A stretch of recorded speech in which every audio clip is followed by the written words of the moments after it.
Hello friends, welcome back to CUET Safar BHU.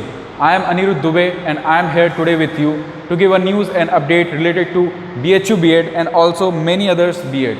So friends, CUET PG का form out हो चुका है। बहुत से बच्चे मुझसे मैसेज करके पूछ रहे थे और ईमेल करके पूछ रहे थे कि CUET UG में हमें B.Ed का ऑप्शन नहीं दिख रहा है। तो फ्रेंड्स, CUET PG में B.Ed का ऑप्शन दिखता है, क्योंकि देखिए इसके नाम के आगे बैचलर्स ज़रूर लिखा हुआ है और ये यूजी के अंदर काउंट ज़रूर होता है, लेकिन ये है एक प्रोफेशनल कोर्स। सो देयरफॉर इसका जो लेवल ऑफ पेपर है ना, जो लेवल ऑफ पेपर है वो पीजी के इक्विवेलेंट है। तो इसीलिए ये जो बीएड का एग्ज़ाम है वो हमेशा CUET पीजी के अंडर में कंडक्ट होता है। तो जैसे कि हमारा जो चैनल है वो डेडिकेटेड है BHU B.Ed, UP B.Ed और स्टेट के जितने भी B.Ed होते हैं, NCERT B.Ed। तो फ्रेंड्स, आज उन B.Ed का फॉर्म आ चुका है, तो आज हम उससे रिलेटेड कुछ बात करने वाले हैं। सो पहले तो हम जान लेते हैं कि CUET PG की डेट्स क्या हैं फॉर्म की। सो एप्लीकेशन की जो फॉर्म की डेट्स हैं वो 20 तारीख को 20 मार्च से शुरू हो चुकी है रात के 12 बजे से, है ना, और ये एंड करेगी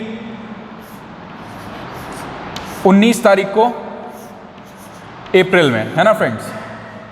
20 को शुरू हुआ है और 19 को ख़त्म होगा अप्रैल में। और रही बात इसमें, देखिए फ्रेंड्स, एक बात का आपको ध्यान रखना है, ये फॉर्म 19 तारीख को 5 बजे तक ओपन रहेगा। एक होता है फॉर्म सबमिशन और इसी में एक पार्ट होता है एप्लीकेशन में, जो भी ऑर्गेनाइजिंग बॉडी है वो फॉर्म को 2 पार्ट में काउंट करती है अपनी तरफ से। एक सारी डिटेल्स को लेना और एक पार्ट रहता है उनका फ़ी सबमिशन। तो फ़ी सबमिशन के लिए उन्होंने एक्स्ट्रा टाइम दिया है, दैट इज़ 11 बजे तक का टाइम दिया है। तो किसी बच्चे का अगर फ़ीस, क्योंकि एंड टाइम में सर्वर लो हो जाता है और ऐसी कुछ चीज़ें आती हैं, तो 5 बजे तक आप फॉर्म फिल कर सकते हैं और 11 बजे तक फ़ी पेमेंट कर सकते हैं। अगर आपने अपनी डिटेल्स सबमिट कर दी हैं 5 बजे तक और फ़ी जमा नहीं हो पा रही है सर्वर की वजह से, तो कोई दिक्कत की बात नहीं है, आप 11 बजे तक फ़ी सबमिट कर सकते हैं। इसके बाद जैसा कि हम जानते हैं कि हर एक फॉर्म के क्लोज होने के जस्ट बाद उसके करेक्शन का डेट आता है। करेक्शन के लिए विंडो ओपन होता है ताकि हम उसमें करेक्शंस कर सकें। हालांकि सारी की सारी डिटेल्स करेक्ट नहीं की जा सकती, जैसे कि जेंडर, है ना, और भी ऐसी जो क्रूशियल इन्फॉर्मेशन हैं वो तो करेक्ट नहीं की जा सकती, लेकिन हाँ, कई जगह पे जहाँ हमसे छोटी मोटी गलतियाँ होती हैं उनके लिए करेक्शन विंडो ओपन होता है। सो फ्रेंड्स, करेक्शन विंडो जो है वो हमारी इसी के अलॉन्ग 21 को शुरू होगा और 23 को ख़त्म हो जाएगा, है ना। तो ये लगभग 3 दिन का टाइम मिलेगा हमको करेक्शन के लिए।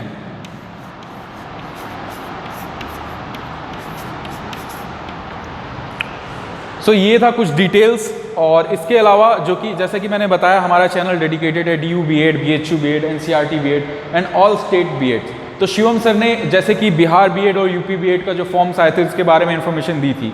सो फ्रेंड्स, लास्ट टाइम क्या हुआ था कि DU B.Ed के फॉर्म्स अलग फिल हुए थे, है ना, और BHU B.Ed के फॉर्म CUET PG के अंडर में फिल हुए थे।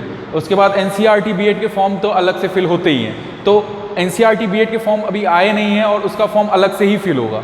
लेकिन हाँ, DU B.Ed और BHU B.Ed ये दोनों ही इस बार CUET PG के अंडर में अपना एग्ज़ाम कराएंगे और बच्चों को एनरोल करेंगे।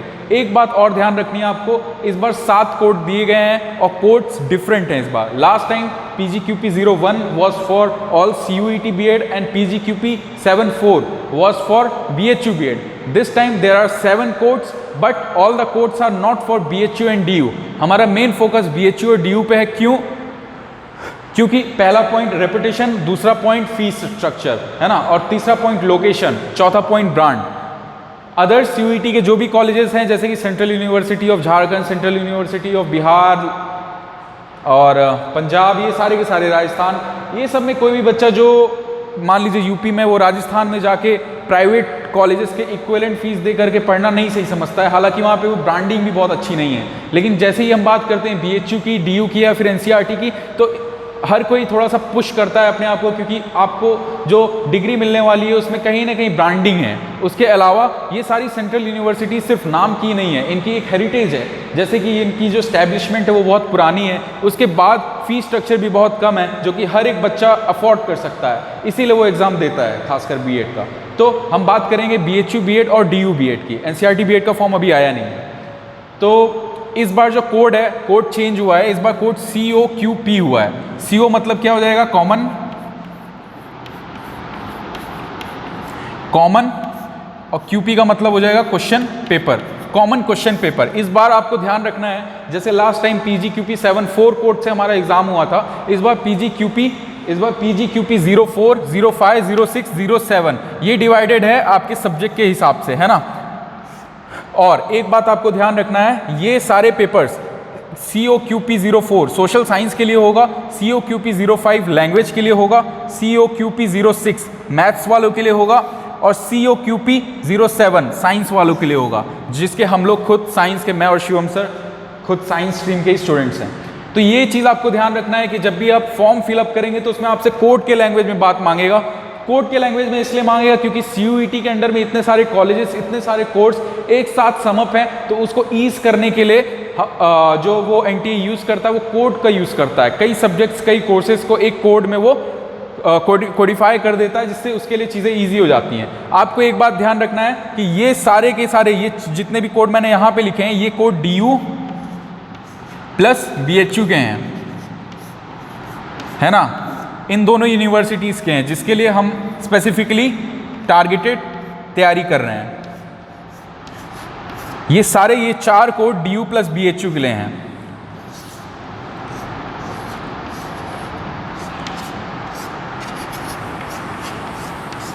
DU प्लस BHU के लिए आपको ये ध्यान रखना है कि अगर आप सोशल साइंस में हैं, हालांकि कॉमर्स वाले भी सोशल साइंस में ही फॉल आउट करते हैं, है ना। आपने बैचलर ऑफ आर्ट्स या फिर सोशल साइंस या ऐसा कुछ भी पढ़ा है जो कि सोशल साइंस के अंडर में आता है ग्रेजुएशन में, तो आप फिलअप करेंगे COQP 04 सोशल साइंस, है ना। For which universities? 2 universities, DU and BHU। The next one is COQP 05, this is for language, है ना। जो लैंग्वेज के स्टूडेंट्स हैं वो COQP 05 भरेंगे, for which 2 universities, DU and BHU। COQP 06 fill up करेंगे मैथ्स वाले, for DU and BHU। COQP 07, इसको ध्यान से सुनना, COQP 07 को फिल करेंगे साइंस वाले बच्चे जिन्होंने BSc की हुई है, किसके लिए?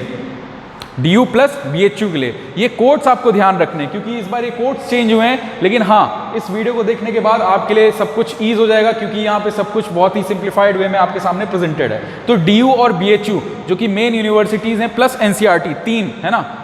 B.Ed करने के लिए जो सबसे अच्छा मैं मानता हूँ वो यही 3 है, उनके लिए आपके लिए सब कुछ समराइज हो गया है। NCERT की डेट्स आई नहीं है, वो भी जब आएगी तो हम आपको अपडेट कर देंगे। उससे रिलेटेड कुछ वीडियोस PYQ के हमारे चैनल पे पड़े हुए हैं। बाकी बचे 2 यूनिवर्सिटीज़, DU प्लस BHU, उसकी सारी इन्फॉर्मेशन यहाँ पे आपके सामने फर्निश्ड है। तो CUET PG का फॉर्म आप फिलअप करिए।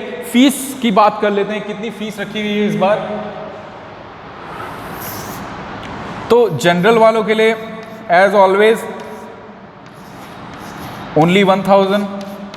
इस बार EWS वालों को भी थोड़ा सा राहत मिली है। EWS plus OBC NCL non creamy layer, इन लोगों के लिए फीस रखी गई है 800।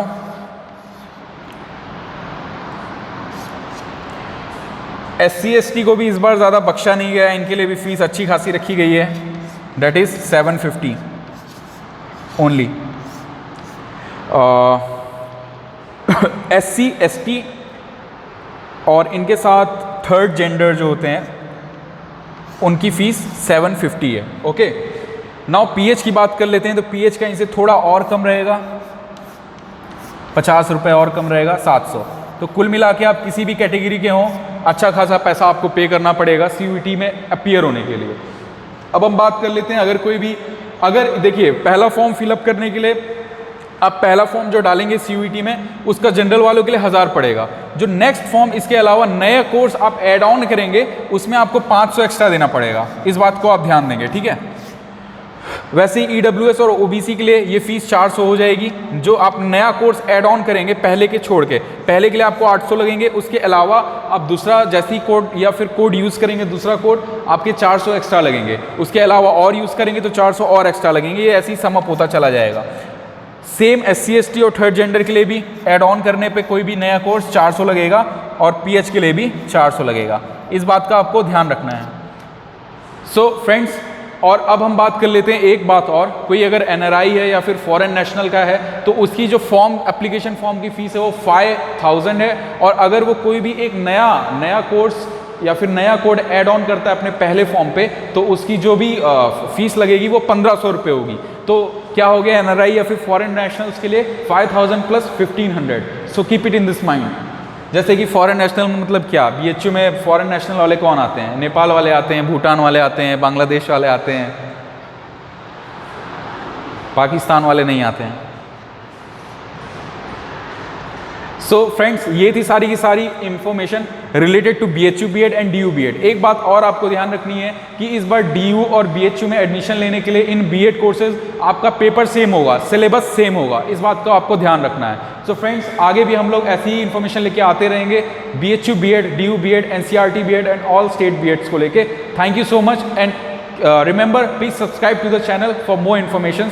जय हिंद।